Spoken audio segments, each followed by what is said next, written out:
नमस्कार है आप सभी को और बहुत बहुत स्वागत है आप सभी का कक्षा 10 की हिंदी की ऑनलाइन क्लास के अंदर। हिंदी में पाठ 12 प्रेमचंद या मुंशी प्रेमचंद को पढ़ रहे हैं, जिसमें कहानी है ईदगाह। ईदगाह कहानी में हम जो पहले का भाग पढ़ चुके हैं उसके आगे का भाग पढ़ेंगे। पहले जो हमने भाग पढ़ा था उसमें ये था कि गांव के जो लोग हैं, हामिद और उसके दोस्त और अन्य जो बड़े लोग होते हैं, वो ईदगाह जा रहे हैं और जाते जाते बीच में बच्चे हैं भाग दौड़ करते हुए, मस्तियां करते हुए आगे चले जा रहे हैं। और फिर जब शहर का इलाका आना शुरू हुआ तो उस दौरान बाग बगीचे, अमीरों के बड़े बड़े बगीचे और उनकी ऊंची ऊंची दीवारें दिखाई देने लगी। और फिर बच्चों की जैसे आदत होती कि वहाँ लीची और आम के बगीचे थे और उन बगीचों में उन्होंने पत्थर मार कर जो है आम वगैरह गिराने की सोची। और ऐसे में माली जो है वो बौखलाया हुआ बाहर आया और वो चिल्लाता हुआ, लेकिन बच्चे तो बच्चे होते हैं और वो शीघ्र ही दूर भाग खड़े हुए और वो मन ही मन प्रसन्न होते हैं, खुश होते हैं कि उन्होंने माली को कैसा मूर्ख बनाया। अब देखो हम इसके आगे पढ़ते हैं कि बच्चे जैसे जैसे जो गांव का जो टोली है या गांव की जो टोली है आगे बढ़ रही है ईदगाह की तरफ, तो आगे क्या दिखाई दे रहा है, तो शहर का इलाका है वो दिखाई दे रहा है। और मुंशी प्रेमचंद लिखते हैं कि बड़ी बड़ी इमारतें आने लगी। यह अदालत है, यह कॉलेज है, यह क्लब घर है। देखिए बच्चे और बड़े सभी आगे बढ़ रहे हैं। इस दौरान शहर का जो है क्षेत्र आ रहा है, इलाका आ रहा है और वहाँ पे अनेक बड़ी बड़ी इमारतें हैं वो दिखाई देने लगी है। तो मन से ही वो लोग पहचान कर रहे हैं कि ये कौन कौन से इलाके हैं। तो वो कहते हैं कि ये अदालत है, ये कॉलेज है, ये क्लब घर है। अदालत जहाँ न्यायपालिका होती है, कॉलेज जहाँ बच्चे पढ़ने जाते हैं और क्लब घर जहाँ जो है अंग्रेज अधिकारी होते होंगे तो वो क्लबों में जो है जाते होंगे। तो यहाँ क्लब घर है। इतने बड़े कॉलेज में कितने लड़के पढ़ते होंगे। देखा तो कॉलेज की दीवारें बहुत बड़ी बड़ी और कॉलेज की बिल्डिंग बहुत बड़ी नज़र आ रही थी। तो गांव के बच्चे थे और शहर की तरफ आए थे तो उनके अंदर बहुत ही कौतूहल था और उन्होंने कहा कि इतने बड़े कॉलेज में पता नहीं कितने सारे लड़के पढ़ते होंगे। तभी कोई बोलता है कि सब लड़के नहीं हैं जी, बड़े बड़े आदमी हैं। सच उनकी बड़ी बड़ी मूछें हैं। यानी जो है स्कूली शिक्षा के बाद जब कॉलेज में शिक्षा ग्रहण करने के लिए जाते हैं तो उस समय की पढ़ाई के अनुसार है वो काफ़ी युवा हो जाते थे, उस दौरान उनकी मूछें भी आ जाया करती थी। तो इस कारण वो बच्चे ये कहते हैं कि यहाँ पर लड़के नहीं हैं बल्कि बड़े बड़े आदमी हैं और उनकी बड़ी बड़ी मूछें हैं। इतने बड़े हो गए हैं अभी तक पढ़ने जाते हैं, न जाने कब तक पढ़ेंगे और क्या करेंगे इतना पढ़कर। यानी जो डिग्रीधारी लोग हैं या अंग्रेजी शिक्षा का ज़माना है तो उस दौरान बहुत सारे लोग हैं वो जो है नौकरियों के लिए पढ़ते हैं और पढ़ने के बाद जब वो डिग्रियां लेते हैं तो उस दौरान वो काफ़ी उनकी उम्र बड़ी हो जाती है। हामिद की मदरसे में 2-3 बड़े बड़े लड़के हैं। फिर हामिद ये कहता है कि मेरे मदरसे में जो उनकी गांव में जो छोटी सी मस्जिद होगी, मदरसा जहाँ पे पढ़ाई लिखाई भी की जाती है, बच्चों को पढ़ाया लिखाया जाता है, इस्लाम जगत की शिक्षा है उनको जो है मदरसे के अंदर दी जाती है। तो हामिद की मदरसे में भी 2-3 बड़े बड़े लड़के हैं, बिल्कुल 3 कौड़ी के, अर्थात जिसे हम कह सकते हैं ढोंटे या मूर्ख, जिन्हों पढ़ना लिखना नहीं आता है, सिर्फ बढ़ गए हैं, शरीर बढ़ा लिया है या कह सकते हैं कि बड़े हो गए हैं, मूछें भी आ गई है लेकिन पढ़ने में जो है कुछ नहीं आता। रोज मार खाते हैं, काम से जूझ चुराने वाले, ऊपर से पढ़ते भी नहीं हैं। तो रोज़ वहाँ पे मदरसे में जो भी उनको मौलवी साहब पढ़ाते हैं तो उस दौरान वो बड़े बड़े हैं लेकिन मार खाते हैं। और हामिद को वो बड़ा अजीब लगता है क्योंकि वो काम से जी चुराते हैं। एक तो ढंग से काम नहीं करते, ऊपर से पढ़ाई भी ढंग से नहीं करते हैं। इस जगह भी इसी तरह के लोग होंगे और क्या। फिर हामिद मन ही मन सोचता है कि ऐसे लोग यहाँ पर भी होंगे जो रोज़ मार खाते होंगे और हो सकता है कि इतने बड़े इसीलिए हो गए कि वो एक ही क्लास में बार बार बैठ जाते होंगे, इसलिए उनकी उम्र बढ़ गई है। तो ये भी वही वैसे ही लड़के होंगे, बिल्कुल 3 कौड़ी के। तो शायद वो यही सोच रहा है कि ये लड़के भी वैसे ही 3 कौड़ी के होंगे। और फिर आगे क्लब घर के बारे में बातचीत होती कि क्लब घर में जादू होता है। सुना है वहाँ मुर्दों की खोपड़ियाँ दौड़ती है। यानी मुर्दों की खोपड़ियाँ दौड़ना यानी कि अजीबो गरीब घटनाक्रम का होना या कौतूहल है कि उनके अंदर कि उन्होंने कभी क्लब घर देखा नहीं है तो वहाँ पे कुछ जो भी है नया घटनाक्रम था तो वो यहाँ के बहुत कुछ अलग अलग चीज़ें यहाँ पे होती है और बड़े बड़े तमाशे होते हैं, कई प्रकार की हरकतें यहाँ पर होती हैं। किसी को अंदर नहीं जाने देते हैं। यहाँ पर अंदर नहीं जाने देते हैं क्योंकि ये उस समय जब प्रेमचंद जी ने ये कहानी लिखी थी उस दौरान ब्रिटिश साम्राज्य यहाँ पर मौजूद था और क्लब घर में जो है अंग्रेज़ लोग ही जाया करते थे, उसमें जो उनकी मैमें होती थी और अंग्रेज़ लोग, तो वहाँ पे उनके क्लब घरों में विभिन्न प्रकार के डांस वगैरह होते थे और पार्टियाँ चलती थी। तो इस प्रकार से उनके लिए, भारतीयों के लिए, सब कौतूहल का विषय था। तो वो ये कह रहे हैं कि और छोटे बच्चों के लिए तो और ज़्यादा कौतूहल का विषय है। तो यहाँ पर बच्चे ये सोच रहे हैं कि वहाँ बड़े बड़े तमाशे होते हैं और किसी को अंदर नहीं आने दिया जाता। और यहाँ शाम को साहब लोग खेलते हैं और शाम को जो ग्राउंड वगैरह होता होगा तो वहाँ पे वो लोग क्रिकेट खेलते हैं। बड़े बड़े आदमी खेलते हैं, दाढ़ी मूंछों वाले। अब यहाँ पर गांव में तो बच्चे खेलते हैं, यानी बड़े कभी खेलते नहीं है। उन्होंने अपने आसपास पुरुषों को खेलते हुए नहीं देखा। तो उन बच्चों के लिए कौतूहल का विषय था कि यहाँ तो बड़े बड़े आदमी खेलते हैं, बल्कि गाँव में ये होता है कि छोटे छोटे बच्चे खेलते हैं, बच्चियाँ खेलती है, लेकिन यहाँ पे बड़े बड़े आदमी खेलते हैं। तो उनके लिए ये भी आश्चर्य का विषय है। और वो ये कहते हैं कि मूंछों और दाढ़ी वाले, यानी दाढ़ी मूंछों वाले आदमी खेलते हैं। चूँकि ये क्रिकेट वगैरह है, पोलो है, इस तरह के मैदान में अंग्रेज़ लोग ये खेल खेलते थे, तो उनके लिए, बच्चों के लिए कौतूहल का विषय था। और आपस में ही वो चर्चा भी इस बारे में कर रहे हैं। मैमें भी खेलती है, अर्थात उनकी बीवियाँ या उनकी पत्नियाँ या उनकी फ्रेंड्स है, वो भी खेलती है। सच हमारी अम्मा को वह दे दो, क्या नाम है, बैट, तो उसे पकड़ ही ना सके, घुमाते ही लुढ़क न जाए। यानी वो क्रिकेट खेल रहे हैं, ठीक है। और बच्चे आपस में कह रहे हैं कि मैमें भी खेलती है, अर्थात उनकी जो पत्नियां हैं वो भी उनकी जो है वो साथ खेलती है। तो सच हमारी अम्मा को दे दो, यानी जो बैट वो मैमें और जो आदमी जो पकड़ते हैं, अगर मैमें उस बैट को पकड़ के वो भी खेलती है, तो ये कह रहे हैं बच्चे कि हमारी अम्मा को अगर वो बैट दे दिया जाए तो हमारी अम्मा को तो ये खेलना ही नहीं आए, बल्कि बैट को घुमाते समय खुद ही लुढ़क जाए, खुद ही नीचे गिर जाए। तभी महमूद ने कहा, हमारी अम्मी जान का तो हाथ कांपने लग जाए, अल्लाह कसम। अब बच्चों ने वापस एक दूसरे से बातें कर रहे हैं और वो कह रहे हैं कि अगर मेरी अम्मा को ये पकड़ा दिया जाए तो मेरी अम्मा के तो हाथ ही कांपने लग जाए।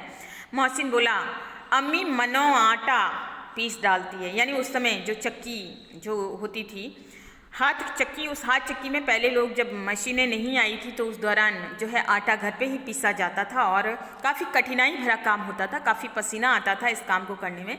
तो मोहसिन अपनी अम्मी का पक्ष लेते हुए बोलता है कि अम्मी तो मनो आटा पीस डालती है, जरा सा बैट पकड़ लेगी तो हाथ कांपने लगे। उसे ये जरा अच्छा नहीं लगा कि उसकी अम्मी के बारे में, उनकी अम्मियों के बारे में कोई ये बोले कि बैट पकड़ने से वो नीचे गिर जाए या हाथ कांपने लगे। तो उसने जो है फ़क्र के साथ ये कहा कि अम्मी मनो आटा पीस डालती है, और ऐसे कैसे हो सकता है कि वो एक बैट पकड़ ले और हाथ कांपने लगे।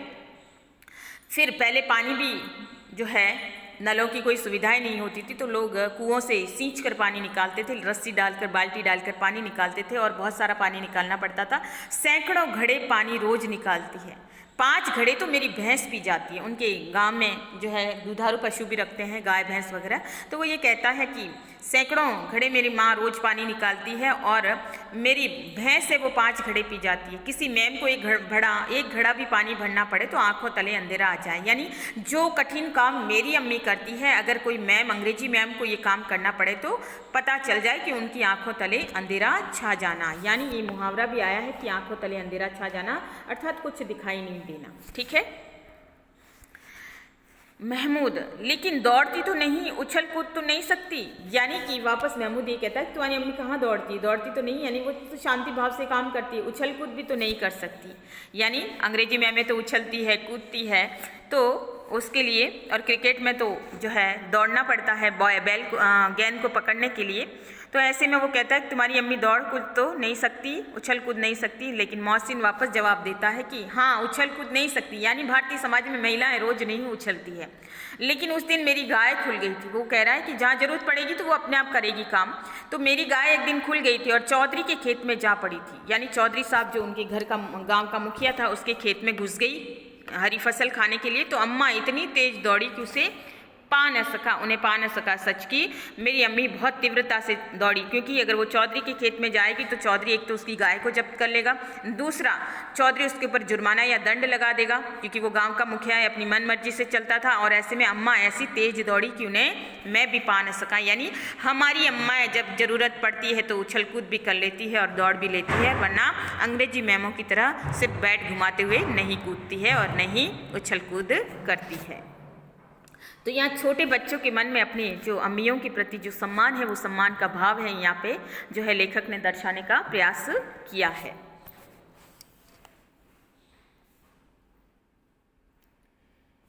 आगे चले, बच्चे हैं वो आगे, उनका झुंड है वो आगे चलता जा रहा है। हलवाइयों की दुकानें शुरू हो गई। हलवाइयों की दुकानें यानी अब वो जैसे जैसे उनका दल है वो आगे बढ़ता जा रहा है, वैसे वैसे दुकानें आ रही है, वैसे वैसे बाजार उनको दिखाई देने लग रहा है। तो हलवाइयों की दुकानें अर्थात मिठाइयों की दुकानें दिख रही है। आज खूब सजी हुई थी। आज चूँकि ईद का दिन था, त्यौहार का दिन था, तो हलवाइयों ने भी अपनी मिठाइयों की दुकानों को अच्छे से सजा रखा था, भरपूर कर। इतनी मिठाइयाँ कौन खाता है? बच्चे कौतूहल से मिठाइयों को देखते हैं, मुँह जी भी ललचाता है, लेकिन फिर भी ये कहते हैं कि इतनी मिठाइयाँ कौन खाता? देखो ना, एक एक दुकान पर मनो होगी, यानी दुकानों में जो है हलवाई ने अपनी दुकानें हैं वो रोजगार के हिसाब से पूरी तरह से सजा रखी होगी। और गांव के बच्चे हैं बेचारे, उन्होंने इन दुकानों को देखा तो कौतूहल से भर उठे और वो कह रहे हैं कि इतनी मिठाइयाँ पता नहीं कौन खाता होगा। सुना है रात को जिन्नात आकर खरीद ले जाते हैं। जिन्नात, जिन्न के बारे में बात की जा रही है। देखिए हम थोड़ा सा शब्द समझ लेते हैं कि जिन्नात क्या है। देखिए जिन्नात जो शब्द है वो अरबी भाषा का शब्द है। ये अरबी भाषा से शब्द लिया गया है जिन्न।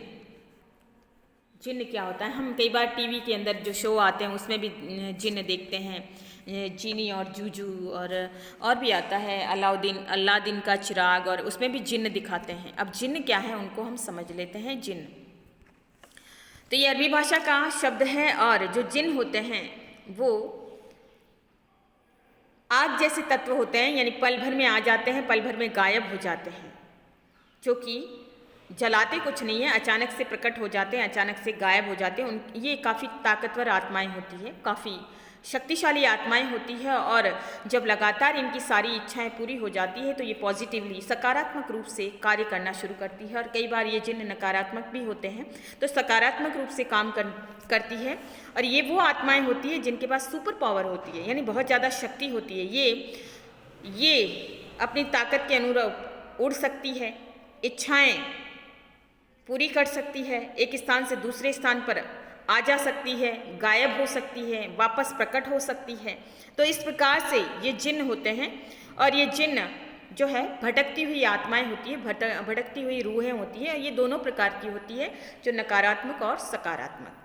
चूँकि ये जिन्न जो है, इनके बारे में ये कहा जाता है कि ये काफ़ी गुस्सेल प्रवृत्ति के होते हैं, लेकिन इनको टैकल करना पड़ता है कि जो इनके बॉस होता है, जो इनका जो कहते हैं ना आका जो होता है, वो आका इनको कंट्रोल में कर सकता है, आका इनको नियंत्रित कर सकता है। तो यही जिन्नात होते हैं। तो जिन्न के बारे में हल्की सी जानकारी कि जिन्न कौन होते हैं, तो यही जिन्न होते हैं। ये इस्लाम से संबंधित शब्द है।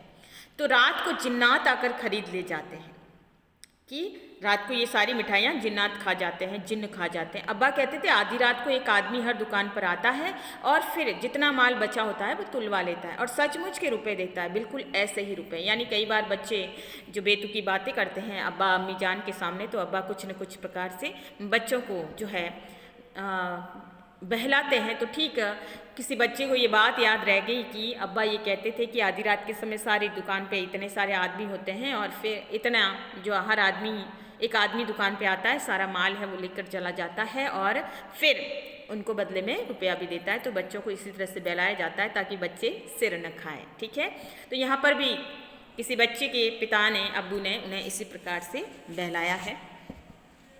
हामिद को यकीन न आया, लेकिन हामिद जो है बुद्धिमान बालक था, तो वो उसे यकीन नहीं आया। उसने कहा कि ऐसे रुपए जिन्नात को कहाँ से मिल जाएंगे, यानी ये तो वर्तमान समाज के पैसे हैं, तो जिन्न तो आत्मा है, रूह है, तो उनको ऐसे पैसे कहाँ से मिल जाएंगे।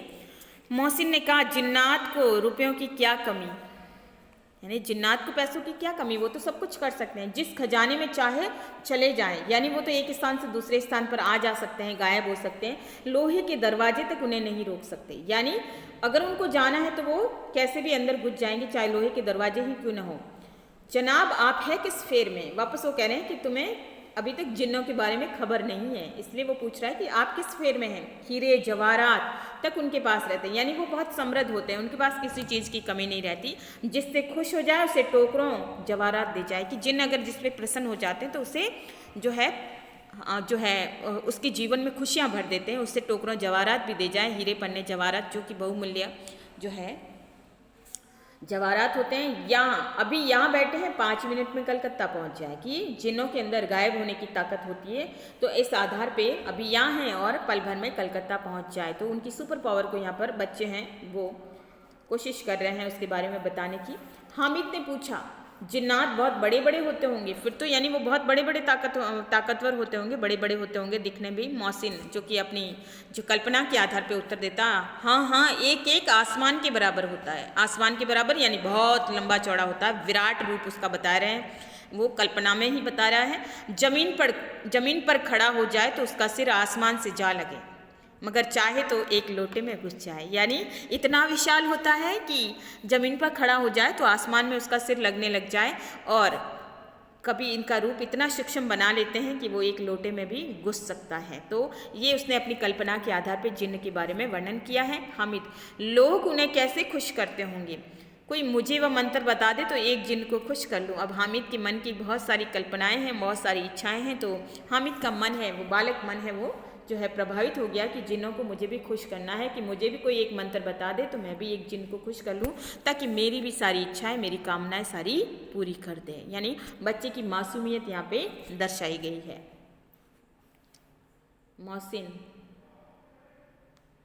मोहसिन वापस जवाब देता है हामिद को कि अब ये तो मैं नहीं जानता, लेकिन चौधरी साहब के काबू में बहुत से जिन्नात हैं। अब चौधरी साहब कौन है? इनके गांव का मुखिया है, जो कि धनवान है, साहूकार है, लोगों को हेर फेर करके पैसा देता है और लोगों से ऋण वसूली भी करता है, मुनाफाखोरी करता है।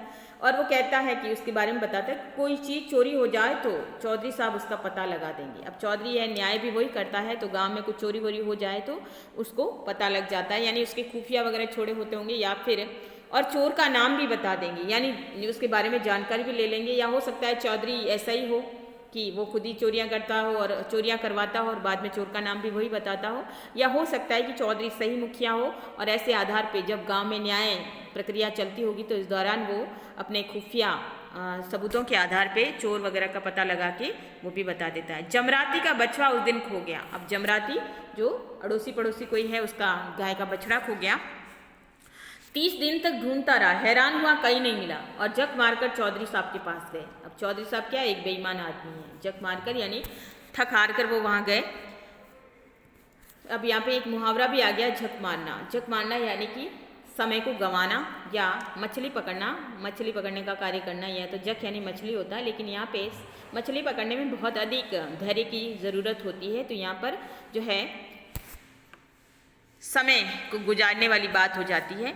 चौधरी ने तुरंत बता दिया, मवेशी खाने में है, वहीं मिला। जिन्नात आकर उन्हें सारे जहान की खबर दे जाते, यानी वो चौधरी के खेत में घुस गया होगा बच्चा, और ऐसे में चौधरी ने एज ए सजा, एज ए दंड कह सकते हैं, दंड स्वरूप उसके जो है जुमराती के बच्चे को अपने मवेशी खाने में डाल दिया होगा। और जब वहाँ पे वो गए थकार कर तो उससे जुर्माना भी वसूल कर दिया होगा, और बाद में उससे बछड़ा है वो कह दिया कि वहाँ से ले जाओ। और इस प्रकार से बच्चों के लिए कौतूहल का विषय कि यानी कि गाँव में जो खबर किसी को नहीं होती वो चौधरी साहब को हो जाती है। यानी चौधरी एक भ्रष्ट आदमी है और वो अपने मन मर्जी से वहाँ पे अपने जो है अपना रुतबा, अपना वर्चस्व लगाता है। तो बच्चों के लिए कि कोई चीज़ मिल भी जाती है, चौधरी बता देता है, तो बच्चों को ये लगता है कि जिन्नात आकर उन्हें सारी जहान की खबरें दे जाते हैं। अब उसकी समझ में आ गया कि चौधरी के पास इतना धन क्यों है और उनका इतना सम्मान क्यों है। अब हामिद को भी ये समझ में आ गया। हामिद को लगता है कि जिन्नात उसके काबू में है और जिन्नात के अनुसार वो इतना पैसे वाला है और उसका इतना गाँव में सम्मान है। आगे चलें, बच्चे आगे चल रहे हैं। यह पुलिस लाइन है, यानी पुलिस लाइन का क्षेत्र है वो आ गया है।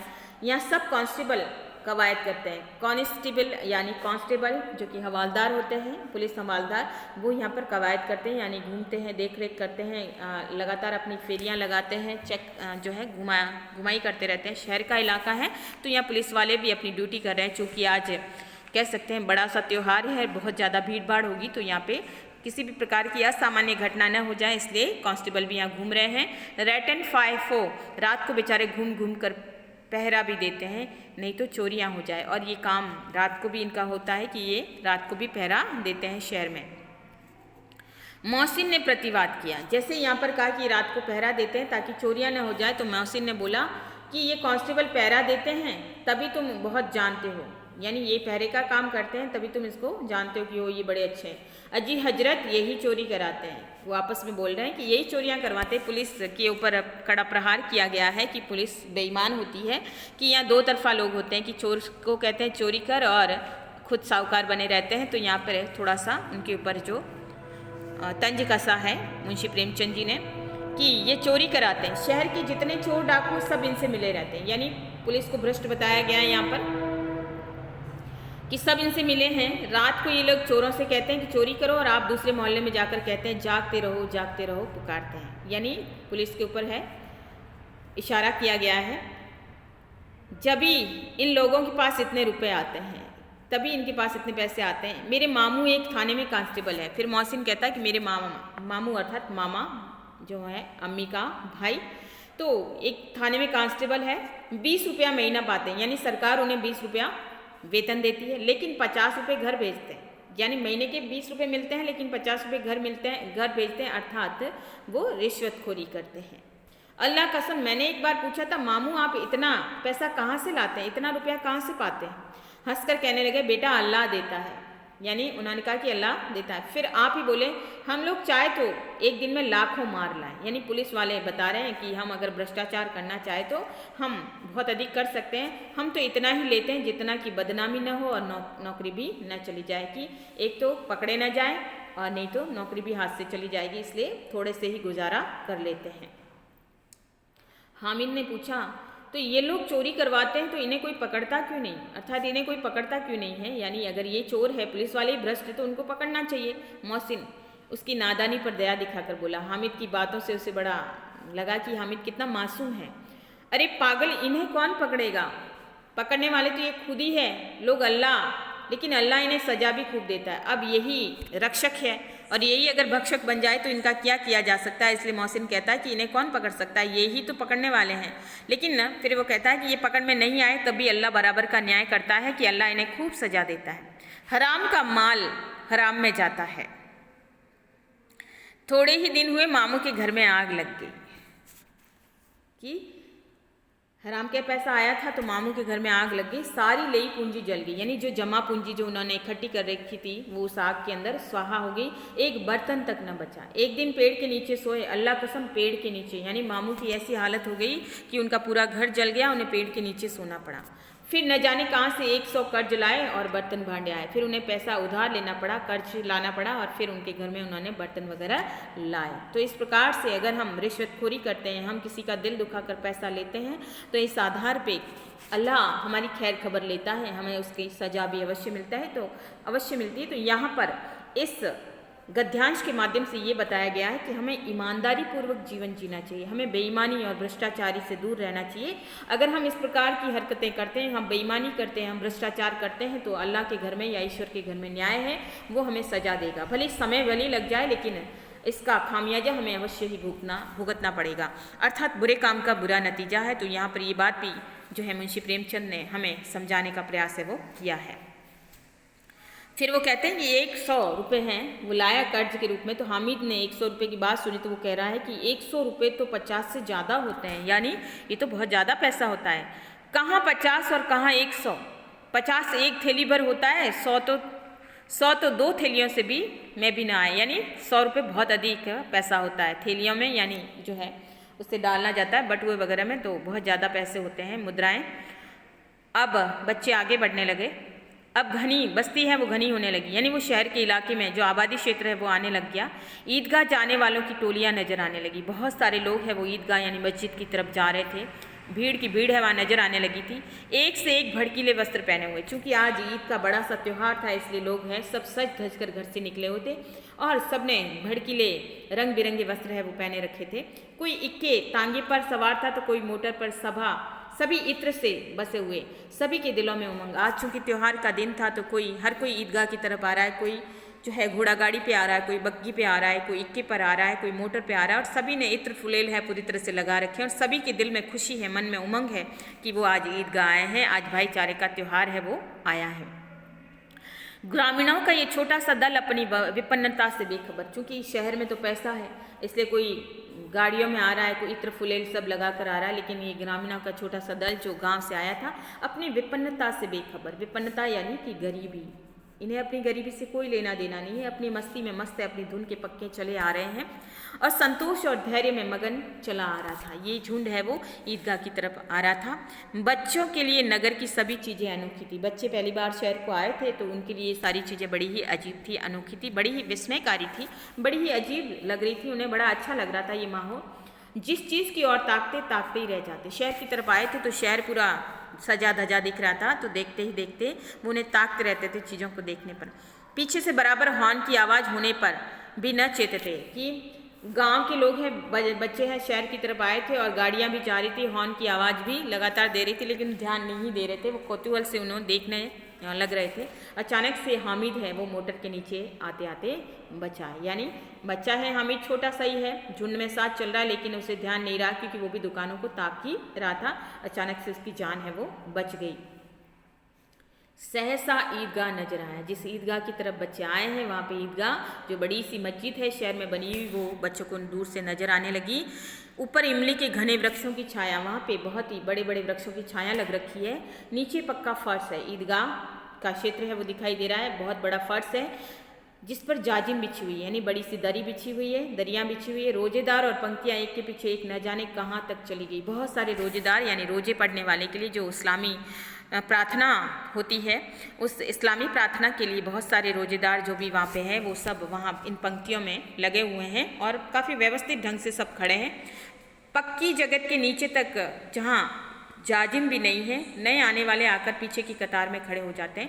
आज इतनी भीड़ है ईदगाह के अंदर कि की सारी जाजमें तक भर गई हैं और जो खुला फर्श नज़र आ रहा है जहाँ जाजम नहीं है वहाँ पर भी रोजेदार आकर जो है उस कतार में सभ्यतापूर्वक खड़े हो रहे हैं और उनकी लाइन में लग रहे हैं, बिना किसी जो है शोरगुल के, शांति के साथ, धैर्य के साथ और व्यवस्था के साथ वहाँ आ रहे हैं।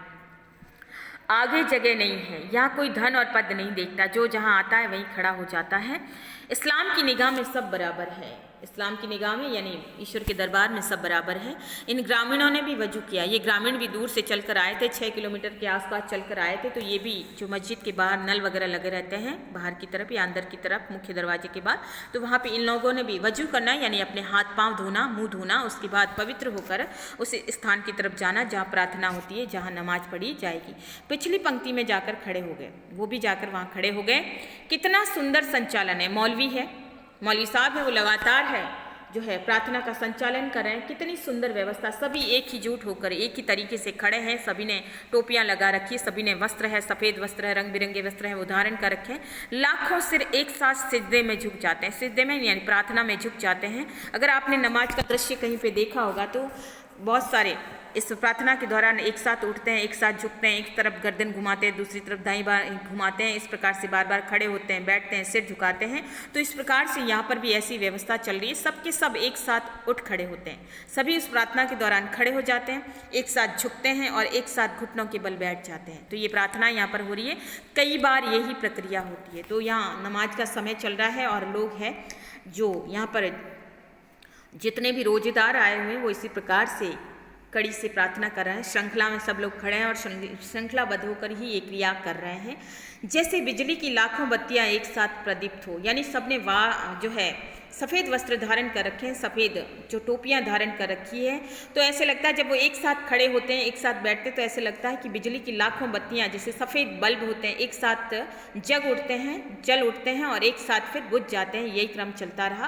कितना अपूर्व दृश्य था, यानी लेखक जो है लिख रहे हैं भाव विभोर होकर कि कितना अपूर्व दृश्य, यानी ऐसा सुंदर दृश्य यहाँ पे दिखाई दे रहा है। सामूहिक क्रियाएं हो रही है, एक साथ सभी लोग एकजुट होकर एक साथ प्रार्थनाएं कर रहे हैं एक ही तरीके से। विस्तार और अनंतता हृदय को श्रद्धा, गर्व और आत्मानंद से भर देती थी। यानी इतने सारे लोग एक समूह में एक सामूहिक क्रिया के रूप में सब दिखाई दे रहे हैं। बहुत ही सुंदर दृश्य यहाँ पे नजर आ रहा था। मन में आनंद उपज रहा था, श्रद्धा और गर्व ईश्वर के प्रति हृदय में भावना है वो भी जो है उत्पन्न हो रही थी। मानो भातृत्व का एक सूत्र इन संपूर्ण या समस्त आत्माओं को एक लड़ी में पिरोए हुए कि ये आज धर्म के नाम पर या ये भाईचारे के नाम का जो ये त्यौहार है, आज इसमें भाईचारा साफ नज़र आ रहा है कि सभी एकजुट होकर इस प्रकार की क्रियाएं कर रहे हैं, जैसे सभी एक ही माला के मोती हो, जैसे एक ही लड़ी में पिरोए हुए हो और एक ही प्रकार से ये सभी जो है सुंदर तरीके से प्रार्थना कर रहे हैं। तो भाईचारा यहाँ पे इस ईद के त्यौहार के दिन है वो साफ नज़र आ रहा है। तो यहाँ पे लेखक ने बड़ी ही सुंदरता के साथ है उस व्यवस्था के बारे में बताया है, और वहीं ईद की खुशी, ईद का भाईचारा, लोगों का मेल मिलाप है और उनका अनुशासन है वो यहाँ पर दिखाई दे रहा है कि अनुशासन की व्यवस्था भी काफ़ी सुंदर तरीके से चल रही है, सुंदर संचालन चल रहा है, एक जैसी क्रियाएं हैं, सभी लोग मिलजुल कर रहे हैं। तो इस प्रकार से यहाँ पर अनुशासन को भी बताया है, आत्मानंद को भी बताया है, ईश्वर के प्रति श्रद्धा और सम्मान को बताया है, और विस्तार की अनंतता को बताया कि सभी एक सामूहिक होकर, एक साथ होकर प्रार्थना करते हैं तो उसका कितना प्रभाव, सकारात्मक प्रभाव यहाँ पे दिखाई दे रहा है, वो सभी लेखक ने बताने का प्रयास किया है। तो ये था आज का हमारा भाग 3 है वैसे तो, और पाठ के हिसाब से देखा जाए तो भाग 2 है, क्योंकि पहले पार्ट में, सबसे पहले वाले पार्ट में हमने लेखक का जीवन परिचय ही पढ़ा है। तो इस प्रकार से हमने इस पाठ को समझा है। अगला बिंदु है वो हम अगले टॉपिक के अंदर पढ़ेंगे, अगले भाग के अंदर पढ़ेंगे। आशा करती हूँ आपको ये कहानी है वो समझ में आ रही होगी। धन्यवाद।